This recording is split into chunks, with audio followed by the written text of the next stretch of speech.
Thank you very much, Madam Presiding Officer.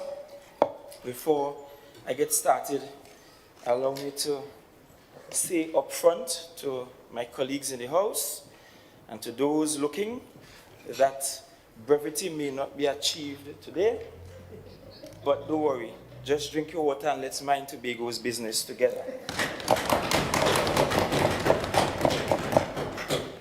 Madam Presiding Officer, Deputy Chief Secretary, Secretaries, Assistant Secretaries, Minority Leader, and other members of the House of Assembly, Chief Administrator, and other administrators, senior staff to the Tobago House of Assembly, distinguished ladies and gentlemen in the public gallery, local and international audiences following this presentation, and radio, television, and other live streams, members of the media, good morning. Madam Presiding Officer, I want to thank God for guiding me and strengthening me and using me to serve as I perform this critical function on behalf of the people of Tobago. I want to express my sincere gratitude to the people of Tobago for gifting this administration with the constitutional authority to lead the growth and transformation of the island. Gratitude is expressed to my staff at the Division of Finance, Trade and the Economy, the Office of the Chief Secretary, colleagues in the Executive Council, and everyone that participated in the pre-budget consultations. Extra special appreciation must be relayed to the electoral district of Palatuvier-Lansomis-Speyside, who have so kindly lent me to this entire island of Tobago. Thank you for your support and your understanding. Finally, I want to thank all of you who are taking the time to listen to this presentation inside this house and via different media houses and online feeds. On this historic morning, I have the honor and privilege to present the draft estimates of revenues and expenditure of the Tobago House of Assembly for the 2023 fiscal year, in keeping with Section 41 of the Tobago House of Assembly Act 40 of 1996. It is indeed a momentous occasion for the brand new Progressive Democratic Patriots administration, as well as for Tobago and the rest of the country, as it is not only our first budget, but this is the first time in 21 years that Tobago is receiving policy directives from a new dispensation. Interestingly, we are only the third political party since the installation of Act 40 of 1996 to present a budget in this chamber. The draft estimates, Madam Presiding Officer, are presented against the backdrop of worldwide gloom and anxiety.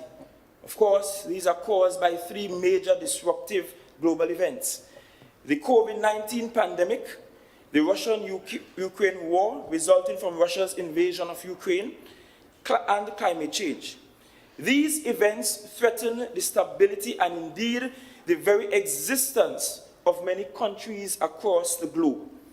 Madam Presiding Officer, it is evident, even from a cursory glance at the current global development, that the world has entered another of its dangerous periods. Economic recession, growing unemployment, growing world food shortage, high inflation, and a resurgence of the tension associated with the Cold War era are the most obvious manifestations of this period of danger. We therefore cannot proceed on the basis of complacency or in the folkloric mamagism that God is somehow a national of this country who has conferred immunity upon us from the dangers that have already struck, as well as from those developing to strike. Your new PDP administration of Tobago will face the threats with courage, alertness, and planning, as well as with the most progressive agenda ever seen anywhere in this country after genuine collaboration with the people of this island. Madam Presiding Officer, at this point, I want to highlight the significance of today's event.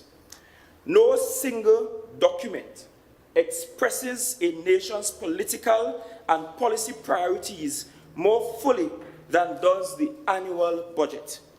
The budget allocates expenditures to the hundreds of government programs, projects, and identifies the revenues, taxes, non-tax funds, and borrowed funds to pay for these expenditures. More importantly, it expressly presents key policy mandates of a government for the next fiscal year. Accordingly, our budget will present the key policy mandates for the Tobago Island government for the next fiscal year. It is of critical importance to note here, Madam Presiding Officer, that the current constitutional arrangements that established the Twin Island Republic of Trinidad and Tobago have limited, if not denied outright, entitlement of the Tobago government since this colonial arranged marriage to the political and policy powers of the budget due to uncertainties associated with the revenues to be allocated to Tobago by the central government. For instance, Madam Presiding Officer, in May 15, 2022, mid-year budget review, the Minister of Finance increased the national budget by 3.082 billion, but only allocated 60 million or 1.95% to the THA. This does not look like an oversight, but rather a deliberate contradiction to the recommendation of the Dispute Resolution Committee, which was accepted and approved by Parliament in 2000. But whether oversight or deliberate omission, it is a breach of the law which stipulates that the THA should be awarded between 4.03% and 6.9% of the national budget. And Madam Presiding Officer, I want here to put the nation on notice that this disregard will not be allowed to continue any longer.